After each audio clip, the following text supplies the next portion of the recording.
Hi friends, வணக்கம். Welcome to idli channel. இன்றைக்கி வந்து மரவள்ளி கிழங்க வச்சு சூப்பரான ரெசிபி ஒன்று பார்க்க போகிறோம்.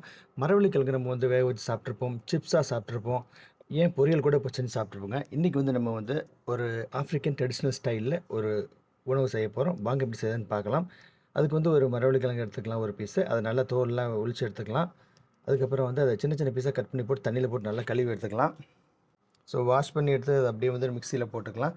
மிக்சியில் போட்டு கொஞ்சமாக வந்து உப்பு நம்ம ஆட் பண்ணிக்கிட்டு அதை அப்படியே வந்து நம்ம அரைச்சி எடுத்துக்கலாம் நல்லா மையாட்ட. பாருங்கள், அதை வந்து அப்படியே ஒரு கடாயில் நான் வந்து மாற்றிக்கிறேன்.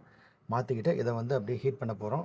அடி பத்தாமல் வந்து கை வச்சு நம்ம கிண்டிக்கிட்டே இருக்கணும். ஸோ அப்படியே நம்ம வந்து ஒரு 15 20 நிமிஷம் அப்படியே நம்ம மிக்ஸ் பண்ணிகிட்டே இருந்தோம் அப்படின்னா பாருங்கள், ஒரு எல்லோயிஷாக கலர் மாறும். அவ்வளோதாங்க. ஃபூஃபு அப்படிங்கிற ஒரு ஆஃப்ரிக்கன் ட்ரெடிஷ்னல் ஃபுட் ரெடி ஆயிடுச்சு. இப்போ வந்து இதுக்கு நம்ம என்ன பண்ண போகிறோம்னா வந்து ஒரு காரசாரமான ஒரு சிக்கன் குழம்பு வந்து செஞ்சுருக்கேன். ஸோ அதை வந்து இது கூட நான் வந்து சேர்த்துக்க போகிறேன். உண்மையாகவே வந்து அந்த சிக்கன் குழம்பு இந்த ஃபூஃபுக்கு வந்து ரொம்ப டேஸ்ட்டாக இருந்தது.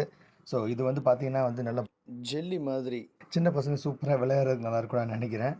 ஸோ இது சிக்கன் குழம்பு வச்சு சாப்பிடும்போது சூப்பராக சுவையாக அருமையாக அட்டகாசமாக இருந்தது. நீங்களும் ட்ரை பண்ணி சொல்லுங்கள். நன்றி, வணக்கம்.